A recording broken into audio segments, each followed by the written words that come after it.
1,000 na nag-audition sa Miss Saigon, 74 ang natira sa shortlist sa last day ng auditions ngayong araw.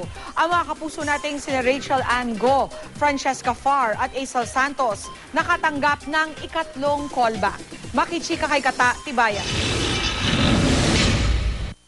Sa huling araw ng audition sa Makati, 38 na babae at 36 na lalaki ang natira sa may mahigit 1,000 na nag-audition mula nitong Lunes. Itinuturing ang 74 na ito na kabilang na sa shortlist ng production panel.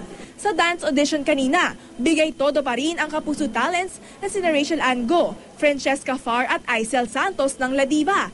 Sulit naman ang kanilang paghihirap dahil nakatanggap sila ng ikatlong callback. Sa vocal coaching stage ngayong hapon, ginabayan sila ng production panel sa pagkanta.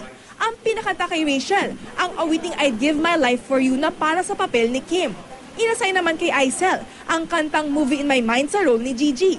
Si Francesca, pinapili kung ano ang gustong awitin at pinili rin niya ang Movie in My Mind. Ngayon na nakarating kami dito, so mas iba yung feeling, overwhelming for us. Lalo na thankful ako kasi magkakasama pa rin kaming tatlo. Nilagay nila doon sa paper Gigi. So, yun yung sexing nakatupis. Sabi ko nga po, sige po, mag-workout na ako kasakasakali. Binigay talaga namin yung kaya namin i-project, lahat ng character, pinasok namin sa sarili namin. So, para lang maibigay yung kung ano mang hinahanap nila. Inaasang abutin pa na 6 na buwan hanggang 1 taon na auditions. Yeah, there's great talent here. Why wouldn't we look here? Katatibay updated sa Showbiz Happenings.